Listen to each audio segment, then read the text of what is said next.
Hi, this is Bob McGrory. I'm testing my microphone through Zoom for the purpose of testing the audio and the broadcast. If anybody could hear me, you could put a comment in the chat or give a thumbs up through the reactions.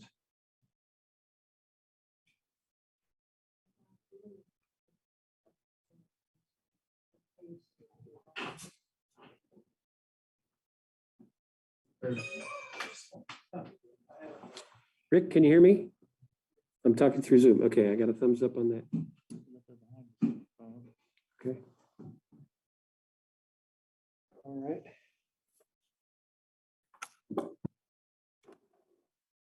Okay, got a confirmation that can be heard. Very good. Thank you. And Mayor, are you able to get in? Okay. So if you want to turn on your screen, we can convene the meeting.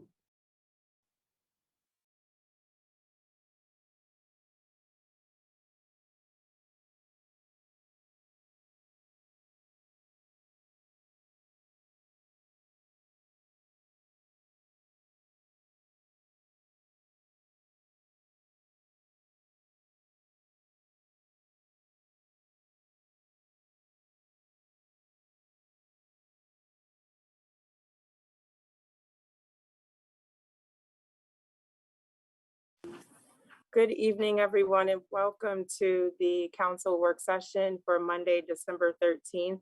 We do apologize. We had some technical difficulties with the internet connection here at Town Hall, but we are going to get started. While this is being sorted out, just please be aware that we're going to try to proceed with the meeting via Zoom.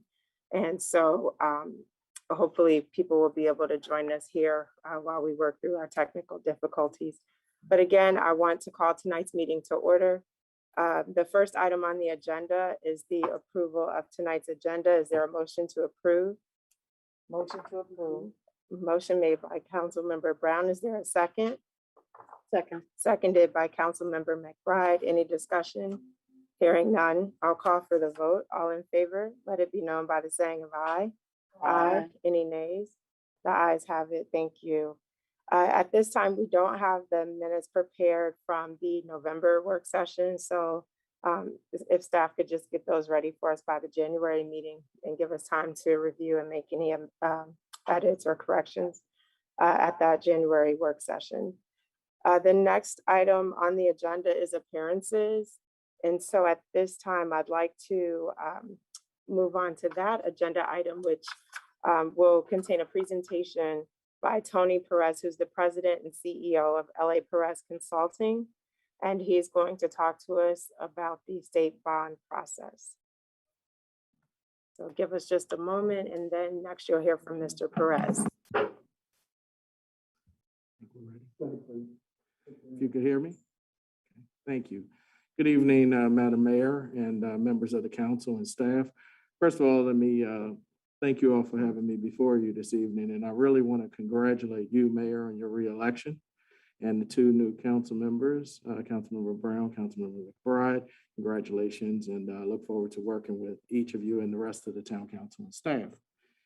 Tonight, I just want to bring up a few items of discussion, as the mayor mentioned, some things of interest that may matter, that's going to matter to the town of Bladensburg. I mean, let me back up. We had a meeting and a discussion with the mayor, and the mayor gave me a list of priorities and bills of interest of things that will impact the town of Bladensburg. And those priorities, we were able to come to an agreement of things that would mean more to the town of Bladensburg at this time, such as bond bills. There's 2 bond bills that the town's going to have interest in.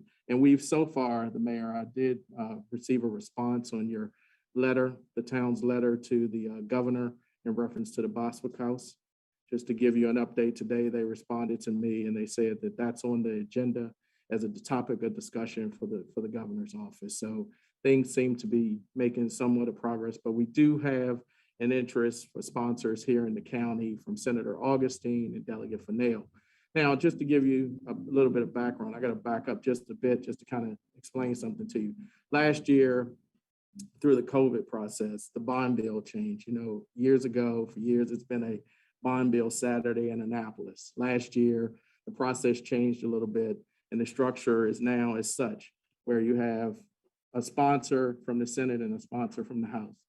In this area, Senator Augustine and Delegate Fennell have had success, so we've chosen to go with those sponsors on your behalf to kind of move this particular bond bill and maybe the other bond bill ahead as well, which is the opportunity for a new town hall.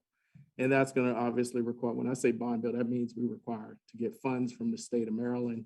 So everyone understands that we're trying to build new things, new exciting things here in the town of Bladensburg. So with that process, we're all going to come together and go to Annapolis as a team and work on success to try to move things forward. That being said, the other thing, I wanted to give you some dates of interest, and I'll come back to the bond bills if you have any questions. The Maryland General Assembly will start on January the 12th, 2022. That's a Wednesday. There's a couple other things going on that'll be dates of interest. We have the PGCMA meet and greet, Madam Mayor. That's tomorrow night down in the Equestrian Center, down in, what is that? Upper Marlboro? Yeah, Upper Marlboro, thank you. That'll be at 6 p.m. tomorrow night. And then there's gonna be a public hearing that's gonna take place on the 15th at 6 p.m. That's gonna be virtual, and that's on the, and Bob, if I haven't sent it to you, I think I have, I'll send you the link for that if anybody is interested in listening to that process. We found, my team and I found one bill that may be of interest. It seems controversial because the title of it is Prince George's County Municipal Tax Set-Off Schools Facility Surcharge and 2 Public Safety Behavioral Health Surcharge Reports. So I think when people see the word municipality, you got to look at it. And basically all that's sponsored by the county, Prince George's County Executive Angela Alsabrook. And basically all that is, it's not really complicated if anyone's interested in it. It's basically, they have these, in my discussions with them today, basically, it's just a matter of putting the reports in line and give them the same date. That's what they're going to be interested in. Instead of having the reports come out like June, October, January, it's easier for them to take care of business at OMB to make sure that the bills are in line with the same date. Does that make sense? Okay. So that being said, as far as our, I want to go back to our bond bills. It's just going to be a process where we're going to have to move those bills forward and start getting our documents together, all of our numbers, and we'll work with staff to see as though that we can do that. We've already received the documents, which I know the staff has shared with you, so we can go through the process and start preparing the documents to get it ready to go towards Annapolis and try to be successful to bring a few dollars home to make progress and growth in Bladensburg. And lastly, I put it on my note just in case anyone had any questions about an issue that's already, it's probably a few months gone, but if you have any interest in discussing districting, we can at some point, county redistricting, but it's like I said, it's 10 years. It's in place. It's gonna be in place for 10 years. It's not much we can do, but I know there was some concern in the municipal government, so I just wanted to answer any questions if you have. And that's all I have for you tonight. Obviously, it'll get longer as we get into the session. Thank you so much, Mr. Perez, for coming in tonight. Sure. And just to back up, so back in August, Councilmember Rao had a conversation with you and just thought it could be helpful if we got some assistance with lobbying to push forward our legislative priorities. And so she reached out to me. We set up a call with Mr. Perez, myself, and Mr. McGrory, and just brainstormed a little bit and tried to come up with some strategies so we can actually start accomplishing the things that are on that list. And so in the September meeting, came back to the council, and I believe that's where we voted to approve our legislative priorities. And specifically, as it relates to the big ticket items, after speaking to Senator Augustine in particular, his recommendation was that we push for a project that benefits.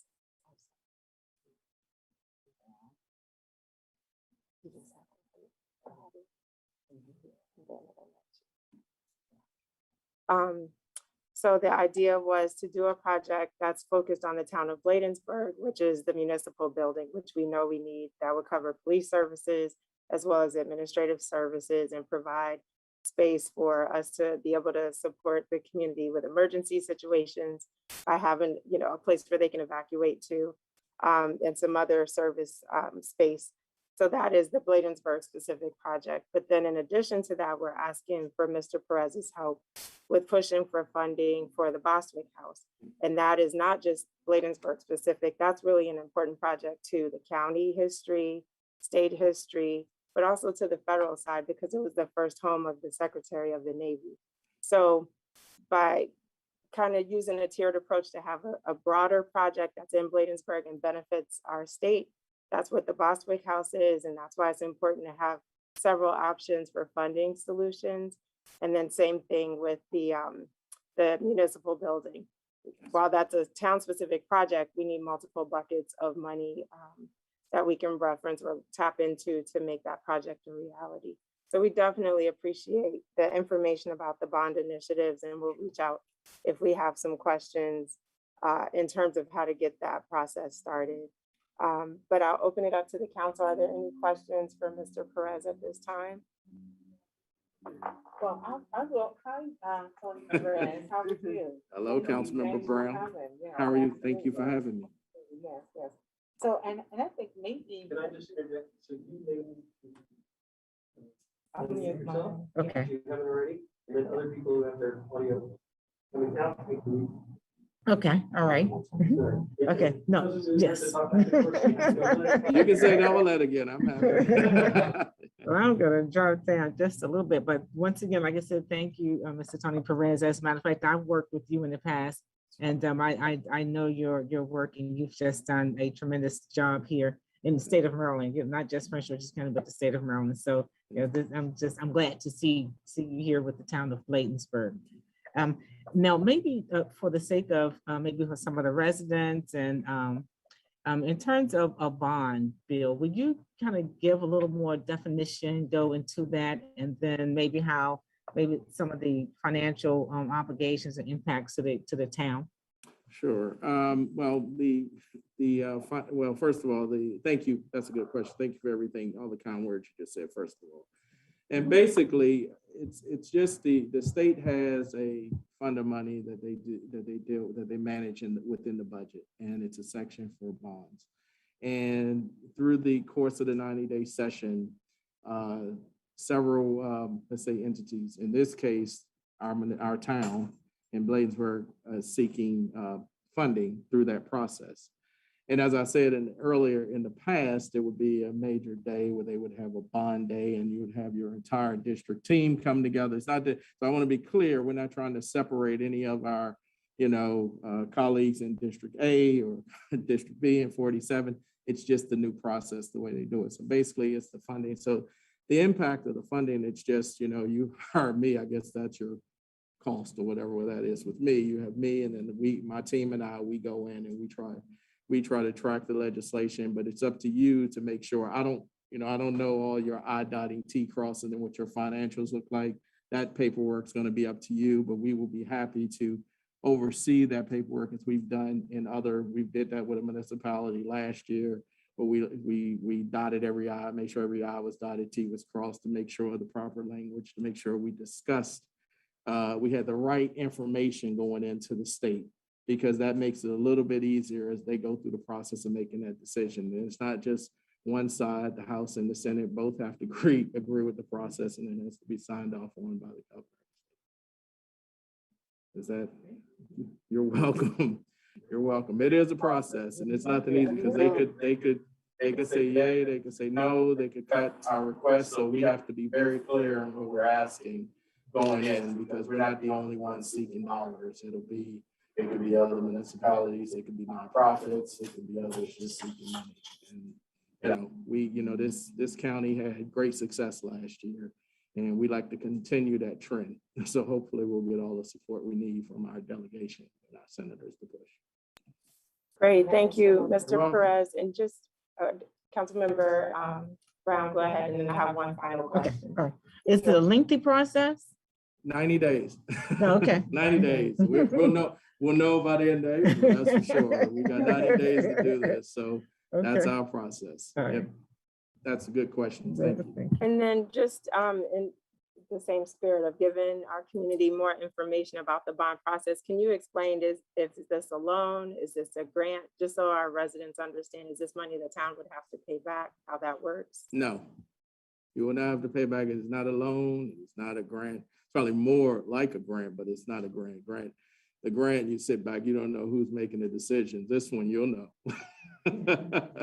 And the good thing is you have a very strong senator. I mean, and a delegate that's going to push for this because we had great success working with them. And it's my honor and privilege to not just work with this town, but also work with them in the 47th district, to try to move this forward.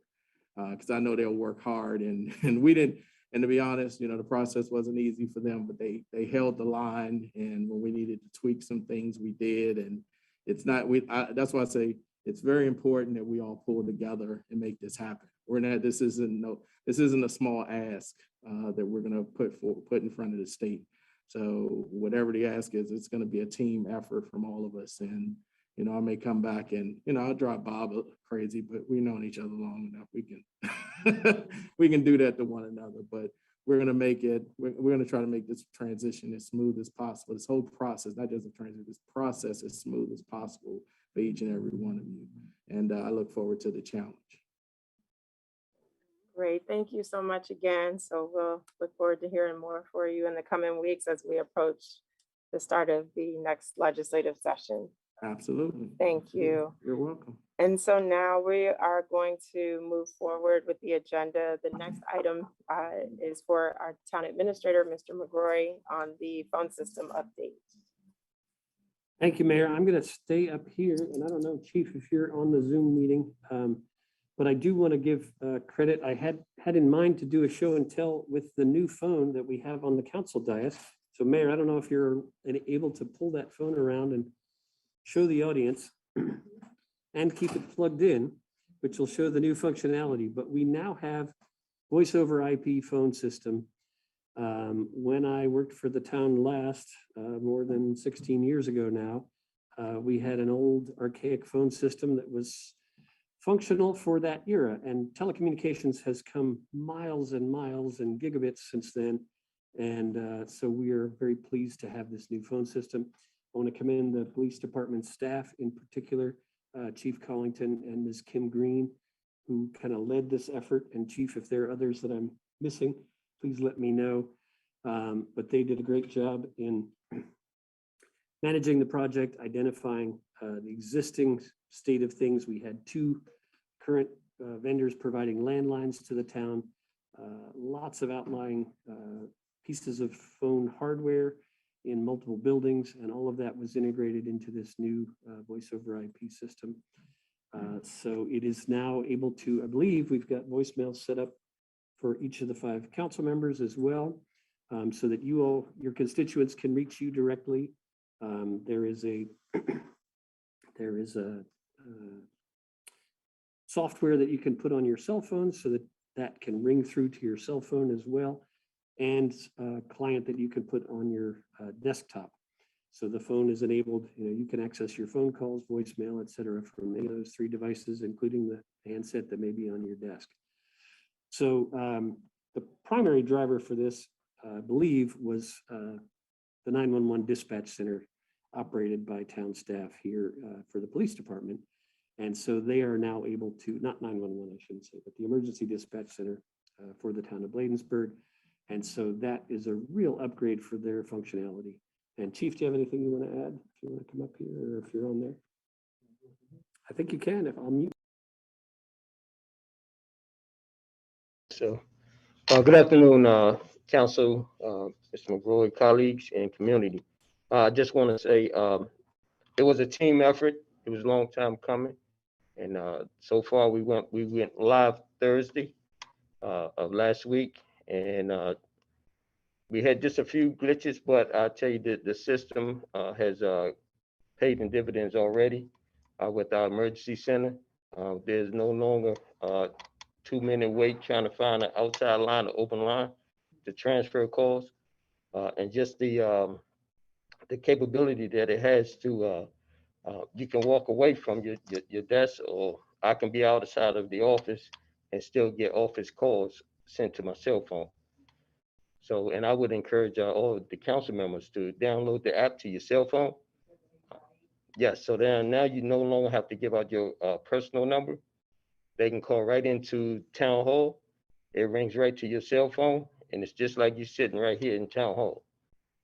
So that's the way that now you no longer have to put out your personal cell phone number. But I tell you, it's a quicker service, and it has really enhanced our ability to keep up with the call volumes for our community. And I just want to say thank you to Mr. McGrory. He was also a part of this as well. With his short time when he came here, he jumped in with both feet, and he got the process moving along as well. So I just want to commend everybody that had a part in it. Rich? I do nothing. Okay. I'm too new. So I took part in thank training. Thank you, Chief. That is great. Thank you, Chief, for those additional remarks. And thank you, Mr. McGrory, for the work you did, as Chief just said, jumping right in June, July, and moving this project forward. I know when you were interviewed, there was a list that was shared. I think Councilmember Blunt had a list and this was on it. So we are so glad that we can check this off. And that ultimately it will better benefit our residents, because we need to be able to respond, whether it's emergency phone calls or a call about trash or recycling. Our communications here is very important. And I'm just glad you guys have helped us step into the new millennium 21 years later, but we're here finally technology wise with our phone system. So thank you. The next item is in regards to the Port Towns quarterly meeting. So this is done typically in January. The Bladensburg Council hosts the meeting. And so as part of our regular routine, just wanted to put this on everyone's alert that we need to get a date together so we can have Bob reach out to the other town administrators and work to schedule the meeting so we can get the notice out and just make sure we get as many people there as possible. Because otherwise we get caught up with the holidays and kind of shutting down, for Christmas and New Year's, and then we come back in January and maybe scrambling to try and schedule it. So typically we do the last month in January, which when I check the schedule, it looks like that would fall on January 31st. If that doesn't look like a good date for the folks in this room, the other option would be if we moved it up to that prior Monday, which would be January 24th. So I just wanted to put that out there and see what works for you all, so we can just make it easy for Mr. McGrory to try to get that scheduled. So 24th, 31st, either of those? Okay. So it's the 1, 2, 3, 4th and 5th Monday in January. And maybe it's better to offer them 2 dates and they can come back and let us know what works for them. But so far, so good. Everyone looks available on those dates. And most likely it would be virtual, as we've been doing all year. So, okay, I'm seeing heads nodding affirmatively. So check. All right. Yes. So Mayor, hearing that direction, I will communicate with our colleagues from the other 3 port towns and caucus on the dates. And I think that's what had been done previously. It seems like an opportune time to note that our colleague in Cottage City is departing Cottage City and will be starting a new position with the town of Glenard, city of Glenard. So there'll be a transition there, and we'll presumably have somebody new to interact with by the January meeting. Great. But yeah, thank you, Mr. McGrory. And then the other thing I just want to make sure we're aware is if you could send in the agenda items you may have to Mr. McGrory via email. Typically, whoever's hosting is responsible for putting the agenda together. So we'll just send Mr. McGrory our items and he can compile that agenda for us. And Mayor, so we're gonna have the agenda items.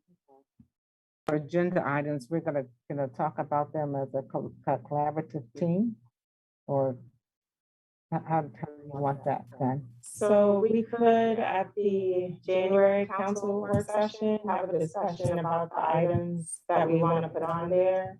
And then, usually the agenda goes out a couple of days before, so that'll give us plenty of time. In case something needs additional feedback, yeah. Okay. All right, okay. So also, Mr. McGray, if you could just make sure we have that on next month's work session, that would be helpful too. And so the next item is under new business, which are the updated forms which were attached to the council packet. So Mr. McGrory, you want to take this from the podium or from the chair? Well, now that I've moved the computer down here, I'll take it here, but I'm unmuted here. And there were a couple goals in updating some of these, a couple of these forms, and one was just modernization. But one thing that had come up, there was a form for use of the town council meeting room, which had been in place, and so that needed updating. And the other thing was, with COVID, we've now been trying to do more stuff outside, and so people are eager to book the town park, the gazebo. So we wanted to actually sort of broaden what we use this for, and it enables us to find out what kind of event is taking place, who the sponsors are, who's a good contact for it, how many people, for example, and then assure that things are cleaned up afterwards. And if need be, we have who to contact in the event of some liability. So we've just drafted worked with Mr. Charnovich, the town clerk, on updating this form, and it's here before you. Ultimately, if we get it approved, we'd like to put the update in use not just for town hall, you'll note that it still says visitor center at the top of the page. The visitor center is now used by the police department and the code enforcement department. So we would update that and basically expand it for use, make it more general for use of town facilities. So that's the one form. And then the other form is property distribution form. We've had various things, including, for example, as a sort of employee check-in and check-out process, where if a new employee is issued a cellular device or computer, we've also distributed things of value to people, gift cards, for example, meal tickets. So for those, we wanted to come up with a form that would just enable us to document where the public resources go and who ends up with on the receiving end of those things, and get some sort of receipt for the fact that they are acknowledged. So that's the purpose of the updates for the two forms. Fairly straightforward process and largely administrative, but we just wanted you to be aware of our intentions on this. And Rich, do you have anything else to add on that? Okay, I'm getting a head shake from Rich, so thank you for your help. And thank you for updating the form. I did just find just some typos, like for example, where it says on page 1, paragraph 2, additionally, the town, first sentence, it's the town policy that these spaces are reserved for local town and community groups, nonprofits, committees, boards, panels, task forces, and meetings hosted by our local, state, and federal elected officials. I just inserted county is missing as an example. And then in other places, like the word in or the is missing. So I just marked it up, and I can give you my notes afterwards, just so you have it. But with that, I do want to open it up to the council. Are there any questions or additional comments about the town use forms? Yes, I have one. Anything referencing COVID policy, use, cleanup, spray, disinfecting?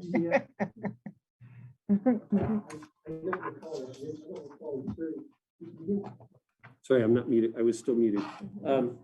I don't think we added and updated it with that in mind. It's a great thought, and maybe we would put an addendum page on that explicates, for example, the recently revised mask policy.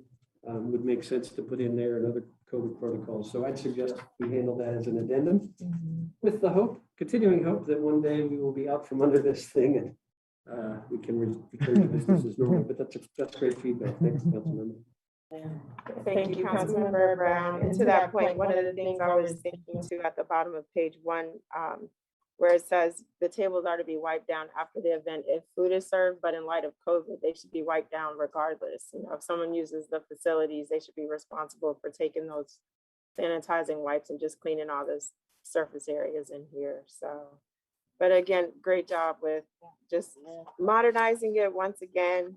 And also with the property distribution form. I think this is critical given the laptop program that was started by some of the council members for English as a second language learners, and just making sure we have what's essential information, not necessarily a wordy, you know, document, but just the details that are pertinent to, you know, for accountability on behalf of the town.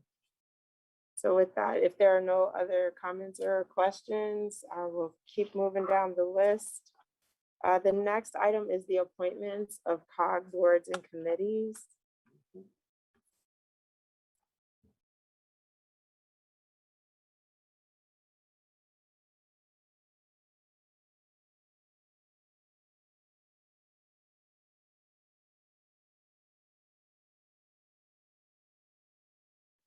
I'm unmuted. So in the packets, there was a list of the independent policy boards and various supporting advisory and technical committees of the Metropolitan Washington Council of Governments, of which the town of Bladensburg is a member.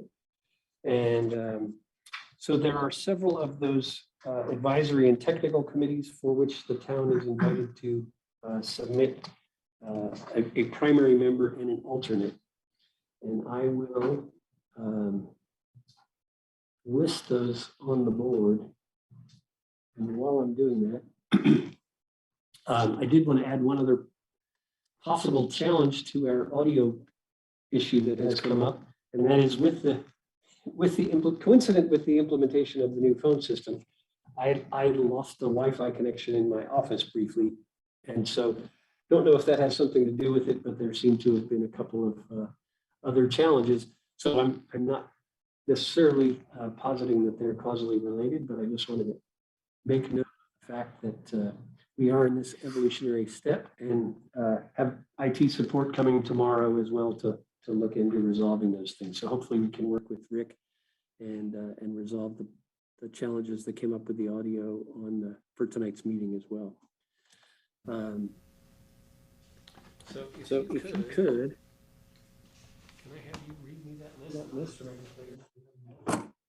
Sure. So we get one member, primary member? For the Region Forward Coalition? One, alternate for each group. correct. So Region Forward. Human Services Policy Committee, Climate, Energy, Environment Policy Committee,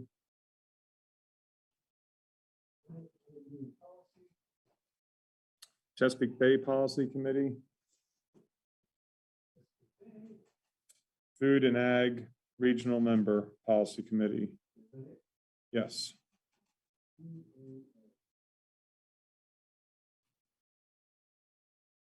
Mayor, however you want to handle that, I was just going to check those off as we. Thank you. Sure, so I'll just go right down the list. So Region Forward, I don't recall if we had someone slated for that last time around. It's not ringing a bell. Sean's not with us, but is anyone interested in serving on the Region Forward Committee? In short, they oversee the next steps recommended in Region Forward and advises the COG board on future comprehensive regional planning and implementation activities. So if we could get a primary and a secondary person for that. And if not, I know sometimes we've relied on staff support for this. So as I mentioned, Sean may sit on Chesapeake Bay or some of the other ones, but is anyone in the room presently interested in serving on the Region Forward Committee?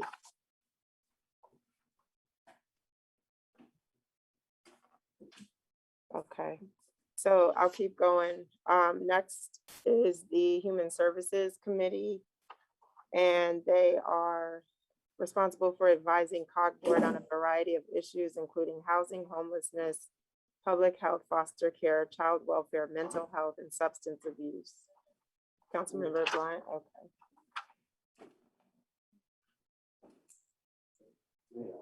Yes, sir. Okay, so I have Collington also. Thank you, Chief, and thank you, Councilmember Blunt. Next up, we have CPC. So I've sat on this for the last few years and still interested in continuing, so I can work that with Bob. Unless, is there anyone else interested? I make environmental policy. You're gonna continue on that, Mayor? I'd like to, yes, unless someone else has an interest. Okay.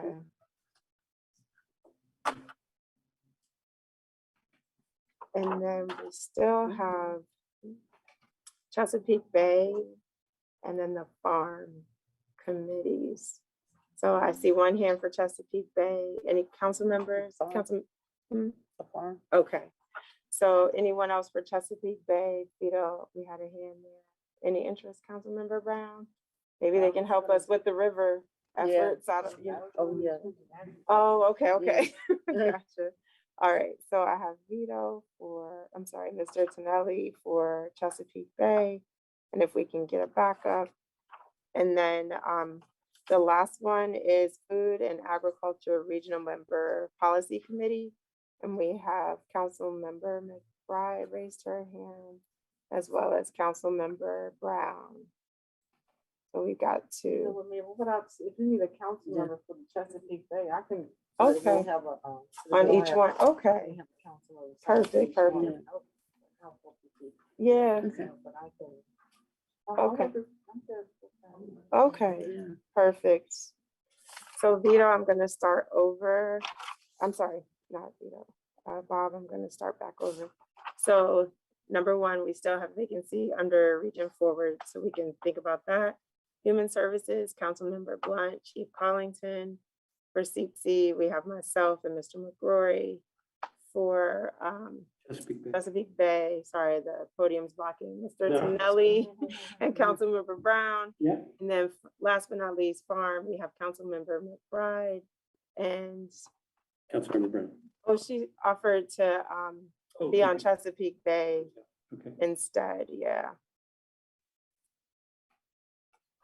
So we divide and conquer. Okay. And if you don't mind just checking to see if Sean's interested, perhaps, or anyone else, you know, from the team who might be willing to be on Region Forward. And if not, I'll raise my hand, but I want to give other people the opportunity. And also Councilmember Rout's not here, so perhaps that could be an addition when she's able to come back. Chief? Sean's already on it. Oh. Region Forward? He said he would like to continue on the Chesapeake Bay Committee.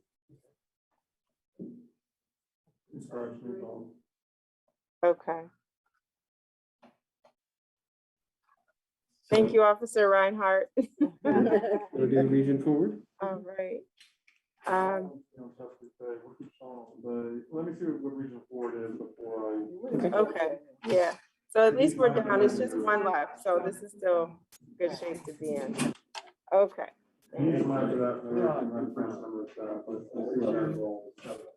Sounds good. All right, thank you. All right, and so Mr. McGrory, since you're at the podium, we're coming to you again for the next item, which is employee excess leave for 2021. Okay, Mayor, thank you very much. I sent a note to the council on this, and this was an issue that had come up last year. Chief Collington wrote a terrific memo describing some of the challenges that staff have had taking and using leave, especially during COVID. And since I'm on Zoom, my computer needs to walk and chew gum here. But I'm just gonna read from you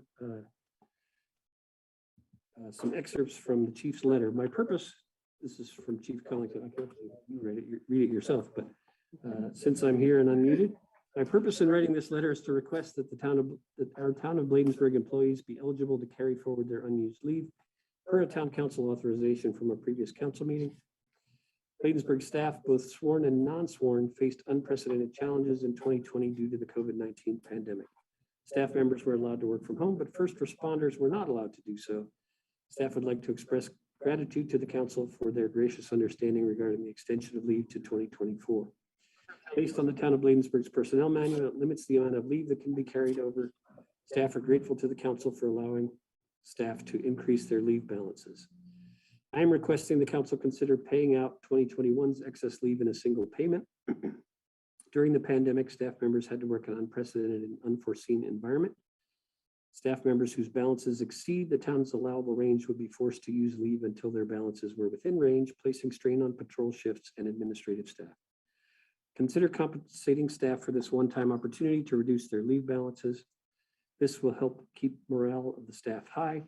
Town operations and services cannot be maintained with significant staff on leave. According to the personnel manual, Article 6, Compensation Practices, Section K, titled Employee Bonuses. Quote, from time to time, there may be an employee who takes on a special project or extra work beyond his or her job description, and the employee's supervisor may nominate the employee for a financial bonus. The town administrator, at his or her discretion, can recommend said bonus, a dollar amount of the bonus, to mayor and council for a vote of approval. Employees who worked during the pandemic were not allowed to take leave and went above and beyond the call of duty should be strongly considered to receive a bonus paid from the unused leave balance. By reporting to work every day to ensure everyone's safety, these employees place their own safety second and the community's first. This request is for allowing staff to receive a one-time bonus for their leave, which is allowed under the town of Bladensburg's personnel manual. So I had asked the chief to create this memo in light of his recommendation that came up at one of our department heads meetings. I think it was extremely well written. It's similar to an ask last year during the pandemic that was relayed to the council. And I am eager to support this.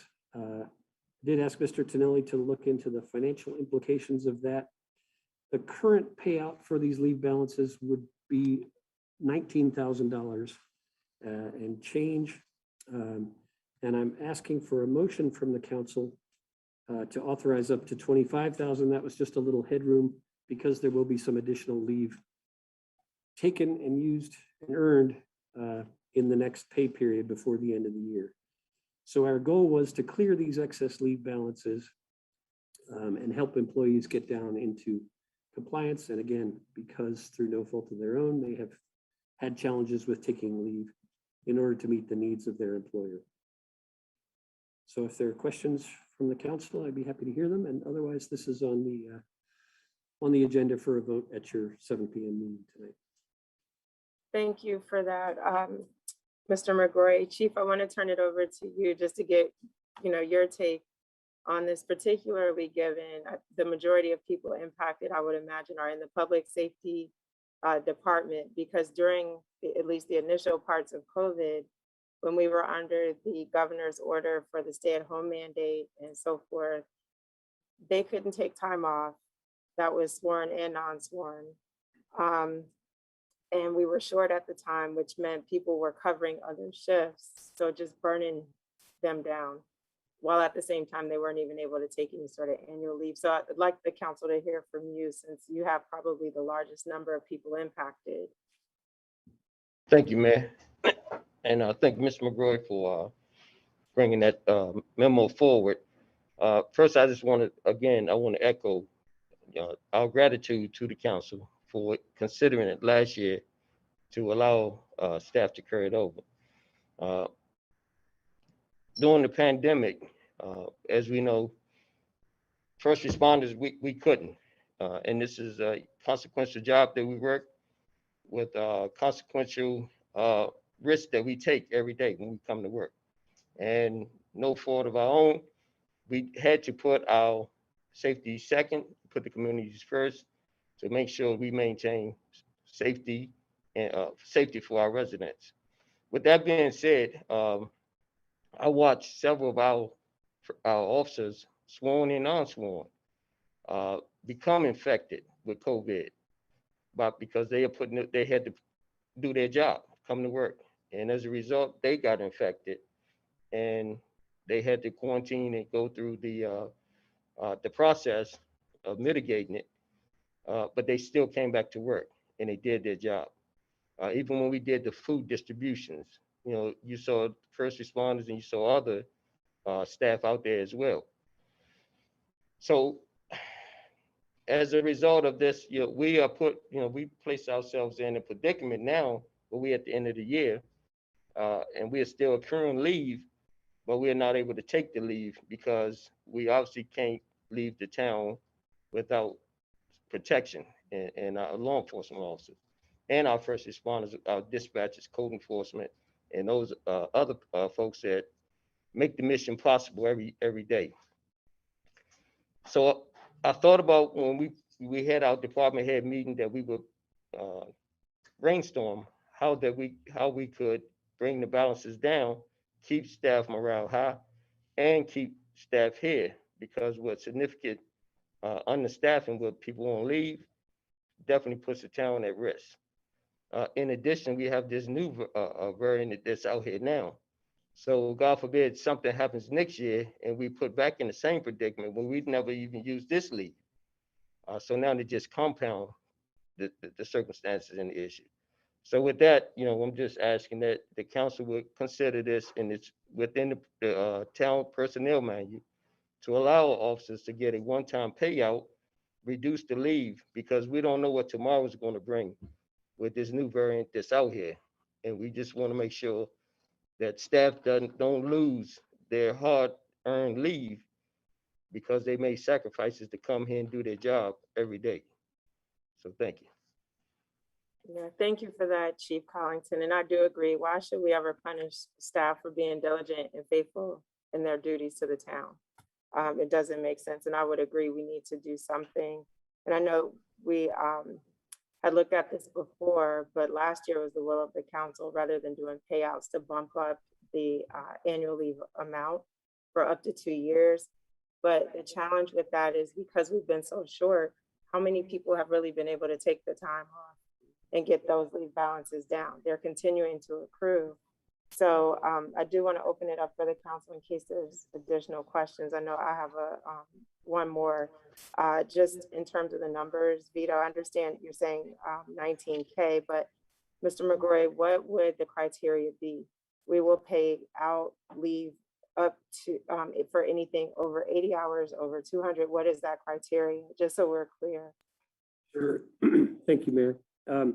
So the current limits on leave carryover are as follows. For annual leave, the personnel manual lists 360 hours as the limit, but the council raised that, as was mentioned earlier, to 440 hours. So there are several employees who will go over that limit. So they would be paid out for everything above 440 hours of annual leave. There's a limit on annual carryover of 80 hours for compensatory leave. So any employees above that amount would be paid out for their excess compensatory leave. And then personal leave, which has an annual allotment of 16 hours, and none of that can be carried over. So employees would be compensated for any leave that they have not used in personal leave. Perfect. That is super helpful. Any other questions from the council before we move forward? Sure, Councilmember Blunt.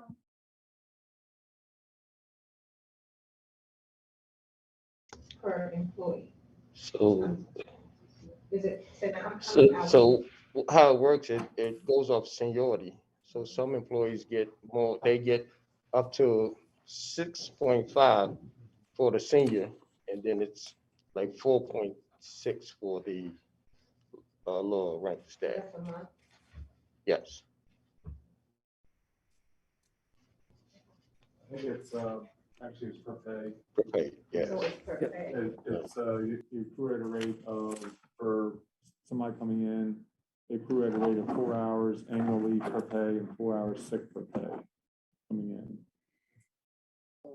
And then also in the personnel policy, Councilmember Blunt, so 0 to 3 years of service equates to 4 hours of leave per pay, as Mr. Tonelli said, so that's sick and annual or vacation. After 3 years, 4.62. After 6 years, 5.23. After 9 years, 5.85. And then after 12 years, 6.46. On the lower end, 8 hours per month. And then for those on the higher end, just over 10 with about hours of leave.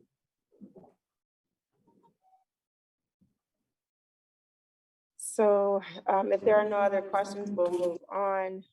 Just trying to keep an eye on the time. The next item was the Black History Month planning and preparation. So I know we have new staff here, and just asked to sit down and talk with Mr.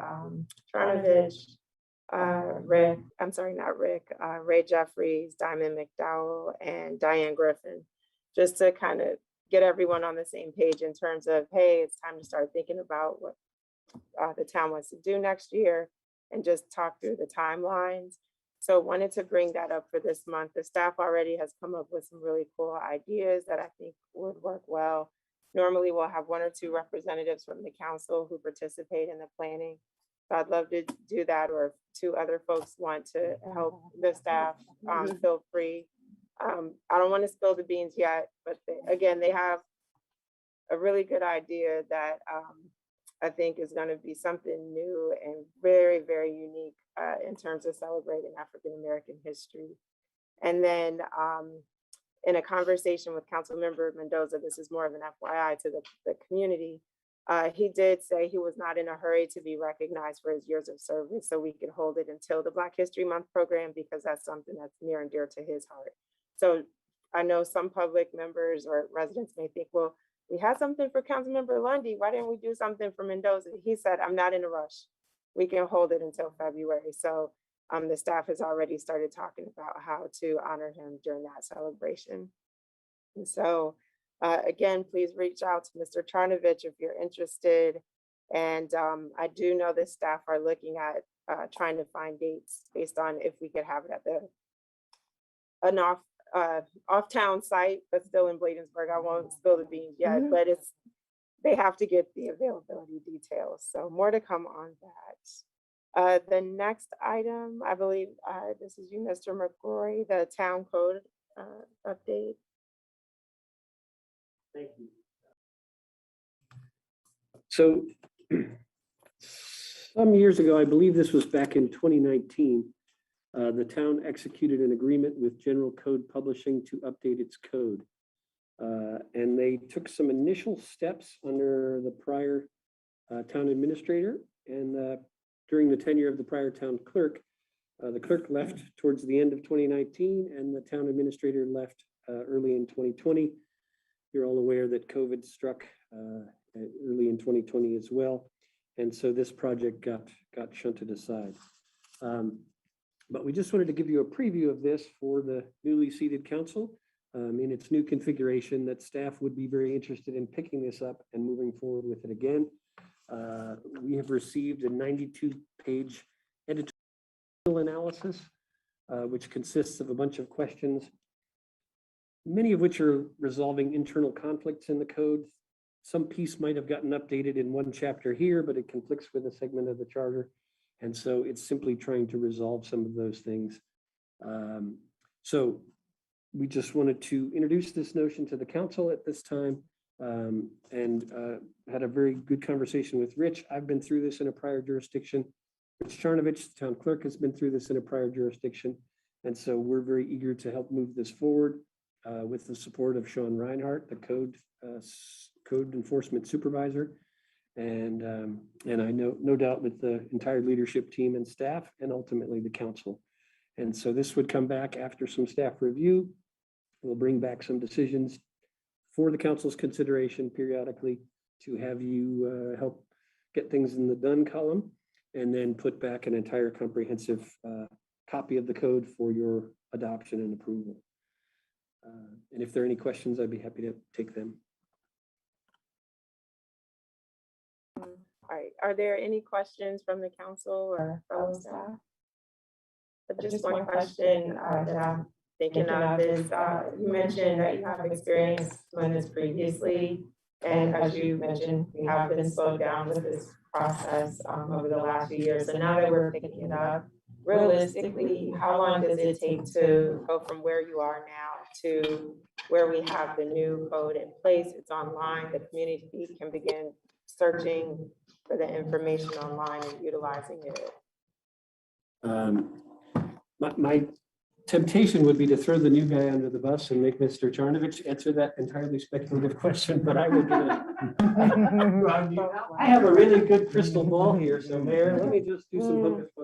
No, seriously, I think realistically, we think the decisions in here are largely structural and not policy questions. So I think the number of policy questions that come up in a basic review and update of the code should take, I would say, 6 to 9 months. I think we could get to the other side of this. It's potentially we could drop everything and do it faster than that, and it could potentially drag out a little longer. But that I think would be a reasonable interim goal at a a moderate pace. There is the temptation, as was discussed. We had a great conversation with the editor, Deb Tuszynski, who was the project lead on this, who wrote this 92-page document and did the initial analysis. And there's a temptation in some jurisdictions to get stuck on things where they have a policy question, and then each of those policy questions leads to a big substantive debate on that policy.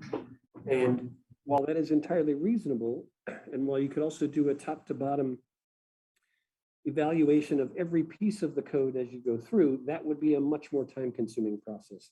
And our goal, given that the fact that this goes back to 1998 and 1988, is simply to go through this as quickly as possible, vet these 92 pages of decisions, and get a document that we can put up on the website for public consumption that is at least internally consistent with itself. And then if the council has, while going through that, come up with some placeholders of, hey, we really want to go back to the section on trash, because what we actually do is a little different than what's in the code. Or we want to go back to a section on vehicle enforcement or certain other things. Sort of put placeholders in those and circle back to those for more comprehensive updates. So that's a longer answer to your question, I'm sure, than you wanted, but 6 to 9 months would be a basic estimate. Councilmember Brown, you had a question? Yes.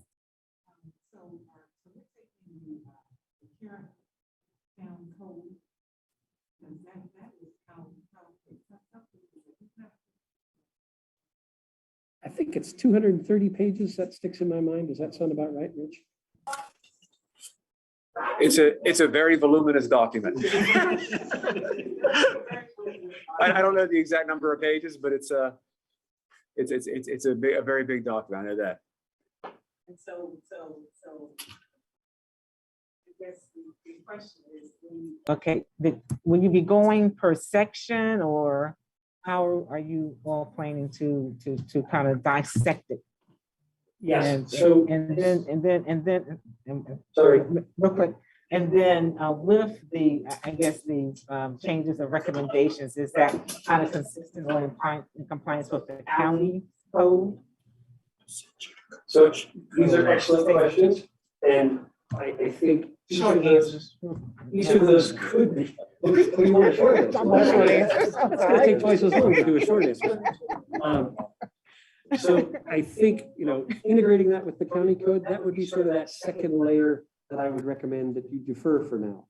So I think the first goal, the staff goal that we talked through, was sort of sprinting to get this, fix the big problems, I hate using cliches, but the low-hanging fruit, and get this thing up on the web so that it can be communicated to the public. And then as we bubble out more complex questions or things like integrating it with the county rules, those are some substantial policy questions. And we may say, the town of Bladensburg doesn't really like the way the county enforces this rule, and we do want to be different, but that may be an area of disagreement where we want to have hearings and invite the public to come in to testify. What we were hoping to avoid was to just take the code that as it largely exists now, in its kind of shove in a few pages here and there over time as ordinances have been tweaked in the past decade or more. So you just make an addendum to certain parts of the sections of the code. Sorry. I said just making addendums to the certain sections of the code that's currently there. Well, I think what we would do is sort of keep a tracking sheet of things we want to go back to. So if the council says, hey, does a majority of the council want to circle back to this section of the charter that talks about elections, which is different than the section of the code that talks about elections? Let's put a pin in that for now. And before the next election, let's aim to resolve that by ordinance on the subject of elections. And we'll aim to do that in, say, January of 2023. Right, so I guess maybe my question is that, so what's constituting, what's changing? So if you're changing something in code, what are the guidelines that you're saying, okay, I'm looking at this section and I'm changing, and this needs to be changed? You see what I'm saying? Let me just quote, and I'm just going to pick this at random, so I'll just give you some example.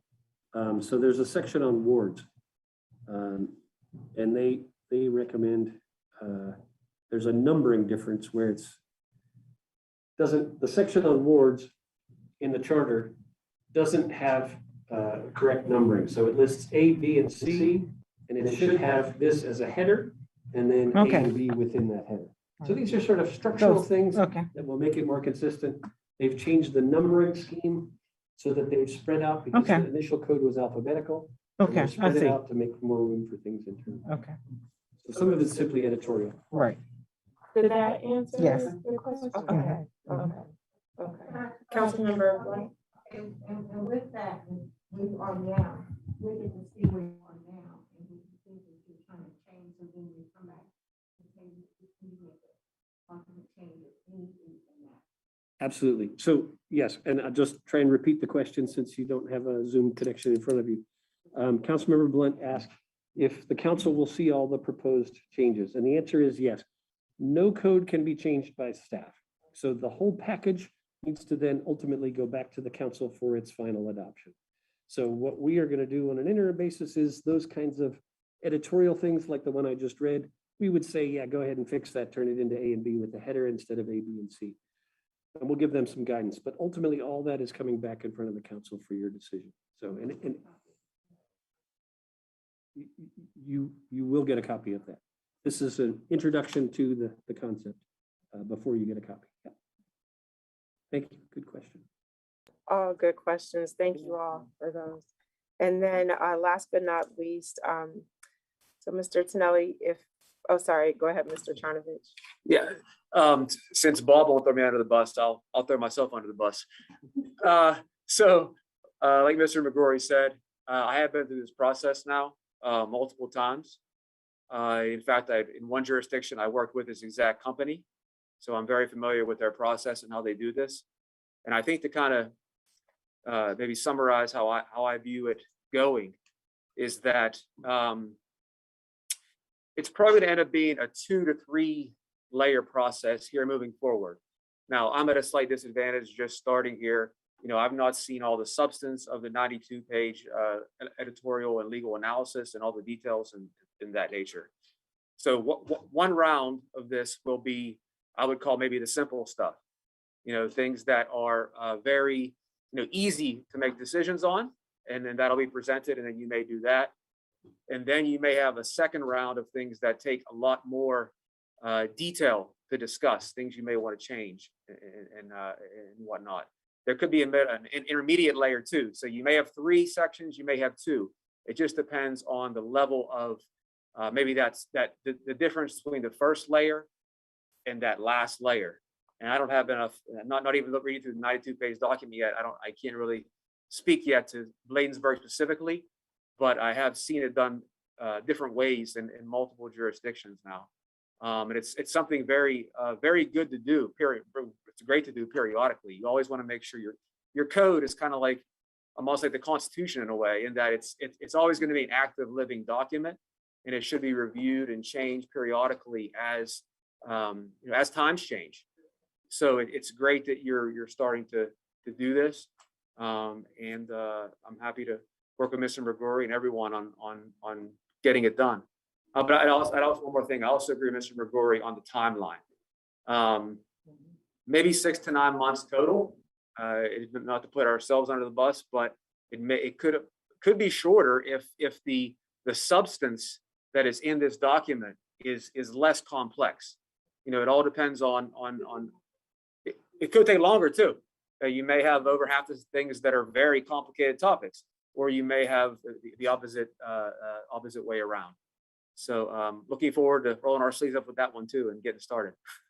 Yeah, and I appreciate that additional commentary. And I think you're right. It really is just a phased approach. Do the easy right away that we know there's agreement on and we can change over. But let's not rush ourselves because there are going to be some things that we may want to change, but we may not have the authority to, and it may require those additional meetings and conversations with the county to work through it. But at least if we can get the initial round up there and get agreement on that, I think that would be fantastic. Looking at the time, I want to make sure we have time to break because we have some guests coming in for the next meeting. The last item is the tax differential. Mr. Tonelli, can this hold until the next meeting, or do you want to go into just a quick summary now? I know, I'm saying it quick to Mr. Tonelli. Mayor, That's right. Mayor, can I step in on that? So Mr. Tonelli actually asked if this could be deferred to the last meeting, but it had already gone out on the agenda. And I just put this information, this 3-page document from the county as an info item for the council and a preview of coming attractions, similar to the voting process. So Mr. Tonelli will get his moving in the sun to share a PowerPoint with the council and educate you all about the tax differential. Only 10 slides. Okay. So that should suffice for now. Excellent, excellent. And I love how Vito said it's only 10 slides. Only 10 slides, 10 minutes per slide. You see where this is going, right? So with that, we have come to the end of the agenda for tonight's work session. So I'll call for a motion to adjourn. You want to keep going? Moved by Councilmember McBride. Is there a second? Seconded by Councilmember Brown. Any discussion? Hearing none, I'll call for the vote. All in favor, let it be known by saying of aye. Aye. Any nays? The ayes have it. We're adjourned. We back in about 8 minutes for, 7 minutes for our next meeting. Thank you all. Thank you.